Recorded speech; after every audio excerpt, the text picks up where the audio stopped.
Olá, meus amigos e minhas amigas. Entre os assuntos sobre os quais falaremos hoje estão o aumento da tensão entre a Rússia e os Estados Unidos no Mar Negro, onde drones americanos estão aumentando a probabilidade de incidentes aéreos. Vamos falar também sobre Belarus, que está reforçando sua fronteira com a Ucrânia após um incidente de segurança. E como não poderia deixar de ser, também vamos comentar sobre o primeiro debate entre Joe Biden e Donald Trump, que está gerando muitas perguntas sobre a continuidade da campanha de Biden. E também vamos falar sobre o avanço das forças israelenses na faixa de Gaza e outros assuntos. Bom, iniciamos falando sobre o ministro da Defesa da Rússia. Então, Andrei Belorov ordenou ao Estado-Maior do Exército que apresente propostas para lidar prontamente com as provocações dos drones estratégicos dos Estados Unidos que estão operando sobre o Mar Negro. Essa informação foi divulgada pelo próprio Ministério da Defesa hoje, sexta-feira. Mas o que está acontecendo lá? Não eram os drones improvisados ucranianos que estavam incomodando a frota russa? Então, gente, o que está acontecendo é que o Ministério observou um aumento na atividade desses drones americanos na região. Segundo ele, esses drones estão realizando missões de reconhecimento e coletando informações de alvos para as armas de alta precisão ocidentais, que são usadas pela Ucrânia para atacar instalações russas. O Ministério afirma que isso demonstra uma maior participação dos Estados Unidos e dos países da OTAN no conflito na Ucrânia, ao lado do regime de Kiev. Realmente está claro que esses voos de drones aumentam a probabilidade de incidente no espaço aéreo com aeronaves russas, o que eleva o risco de uma confrontação direta entre as alianças da OTAN e a Federação Russa. Segundo o Ministério, qualquer incidente desse tipo seria de responsabilidade dos países da OTAN. As instalações militares russas na Crimeia têm sido alvos frequentes das forças ucranianas, incluindo com mísseis ocidentais. Mas parece que o cerne da questão não é esse, embora Belousov faça uma associação entre o reconhecimento feito por esses drones e a precisão dos lançamentos dos mísseis contra os alvos russos. Bom, gente, um aliado fiel de Moscou, que inclusive tem armas táticas nucleares russas estacionadas em seu território, Belarus decidiu reforçar sua fronteira com a Ucrânia após um incidente de segurança. E o Ministério da Defesa bielorrusso anunciou que uma divisão de sistemas de lançamento múltiplo de foguete foi enviada para testar sua prontidão de combate. A notícia surgiu hoje, sexta-feira, quando o Serviço de Fronteira de Belarus informou que estavam intensificando a segurança na fronteira. Eles falaram que na quarta-feira eles derrubaram um quadricóptero que cruzou ilegalmente a fronteira vindo da Ucrânia. Esse drone estava coletando informações sobre a infraestrutura de fronteira de Belarus. Para complicar ainda mais a situação, no início da semana, o Serviço de Fronteira bielorrusso encontrou materiais para uma bomba caseira escondidos na mesma área. E não para por aí. Eles também dizem que há presença de uma unidade de combatentes russos pró-ucranianos na região ucraniana próxima à fronteira com Belarus. E eles afirmam que a resposta foi rápida. O Ministério da Defesa divulgou imagens dos sistemas de foguetes polonês posicionados ao longo da fronteira perto da área florestal. De acordo com a declaração oficial, as tropas equiparam a camuflagem e as localizações do pessoal militar e seus equipamentos na área designada e continuam a realizar suas tarefas previstas. Meus amigos, se tem uma eleição que pode ditar boa parte dos rumos dos conflitos que estamos vivendo, é a eleição nos Estados Unidos. Então vamos falar sobre o primeiro debate entre Joe Biden e Donald Trump que aconteceu ontem à noite na CNN. Bom, a estratégia da campanha de Biden era clara, antecipar o debate para tentar superar Trump nas pesquisas antes da convenção democrata em agosto. Mas depois do confronto, muitos no partido estão questionando se Biden deve ser substituído. E se sim, por quem? No debate, Trump foi incisivo, embora tenha falseado em alguns pontos sobre a verdade, se é que você entendeu meu eufemismo.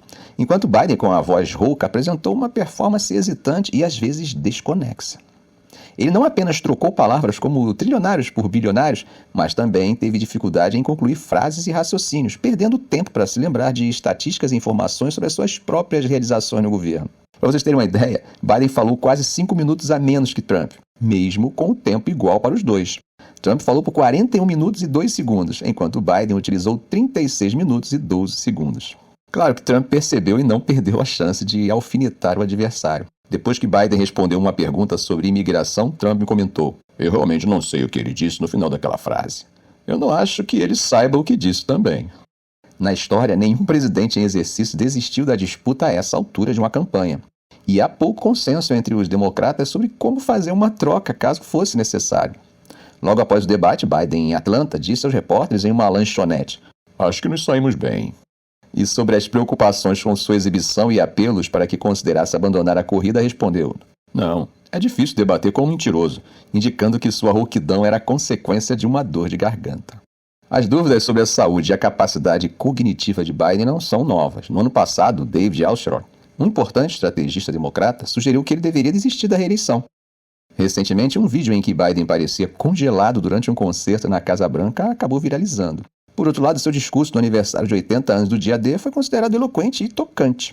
Havia esperança de que ele pudesse ter um bom desempenho frente a Trump, mas isso acabou não se concretizando. O formato do debate permitiu que Trump mentisse ao vivo sem checagem de fatos na transmissão, algo que desagradou analistas e público. Uma checagem posterior feita pela CNN revelou 30 mentiras de Trump contra 9 de Biden. Kamala Harris, vice-presidente, disse que algumas pessoas podem discutir sobre estilo, mas que essa eleição tem que ser sobre substância, e para ela o contraste entre os dois é claro. Segundo ela, Trump mentiu do início ao fim, como ele queria. Joe Biden é extraordinariamente forte. E apesar, segundo ela, de ele ter tido um começo lento, que isso é óbvio para todos, mas foi um final forte. E que o público não tinha que falar sobre 90 minutos de debate, mas sobre os 3 anos e meio de performance. Mesmo com a pressão, a campanha de Biden descartou qualquer possibilidade de desistência. A porta-voz da campanha foi clara e disse que ele não vai desistir. Biden também procurou manter sua postura positiva, encorajando seus apoiadores a continuarem firmes enquanto se dirigia a Carolina do Norte para um comício pós-debate. Kamala Harris e Gavin Newsom, duas figuras que poderiam ser potenciais substitutos, expressaram publicamente seu apoio a Biden. Harris reconheceu o início lento, mas defendeu a performance final de Biden, enquanto Newsom foi ainda mais direto e disse: "Nunca vou virar as costas para o presidente Biden. Não conheço nenhum democrata no meu partido que o faria." Bom, vamos ver se essas falas de apoio de seu partido, que são naturalmente previsíveis em situações como essa, vão prevalecer até a convenção de agosto. Bom, gente, atravessando o Atlântico e o Mediterrâneo, hoje, sexta-feira, as forças israelenses avançaram ainda mais nas regiões norte e sul da faixa de Gaza. Os oficiais de saúde palestinos relataram que um bombardeio de tanque em Rafah matou pelo menos 11 pessoas. Moradores e a mídia local informaram que os tanques avançaram para o oeste, no bairro de Shakusha, em Rafah, forçando milhares de deslocados a deixarem seus acampamentos e se dirigirem para o norte em direção a Canhunes. O exército israelense ainda não comentou sobre essas movimentações. Eu fico imaginando como deve ser a situação dessas famílias, se deslocando a todo momento de um lado para o outro. Desde 7 de maio, os tanques israelenses têm avançado em vários distritos de Rafah, mantendo o controle de toda a linha de fronteira com o Egito e do cruzamento de Rafah, a única saída para a maioria dos 2,3 milhões de habitantes de Gaza. No hospital Al-Aqsa, em Deir al-Balá, no centro de Gaza, enlutados se reuniam ao lado de Belal Abu Hassanein, de 10 anos, cuja mãe e irmão foram mortos em um ataque aéreo que atingiu sua casa. Belal relatou o seguinte: "Eu fui checar nosso telhado, eles nos atacaram, fui bombardeado, voei do telhado e caí." Os esforços de mediação para um cessar-fogo, apoiado pelos Estados Unidos, ainda não conseguiram concluir um acordo. O Hamas insiste que qualquer acordo deve acabar com a guerra e garantir a retirada total de Israel de Gaza, enquanto Israel aceita apenas pausas temporárias nos combates até que o Hamas seja erradicado. Paralelamente, as forças israelenses continuam uma nova incursão no bairro de Sejaia, no norte da faixa de Gaza. Os tanques avançaram na quinta-feira, provocando intensos combates com militantes do Hamas. Médicos relataram que vários palestinos foram mortos e feridos no bombardeio israelense e que as equipes médicas não conseguiram chegar a todas as vítimas devido à ofensiva militar. Ficamos por aqui. Se esse vídeo foi útil para você, faça um comentário, compartilhe em suas redes sociais, dê um like. E é claro, se ainda não for inscrito, inscreva-se no canal e ative o sininho para não perder os próximos vídeos. Ok, gente? Um grande abraço do professor Arão Alves.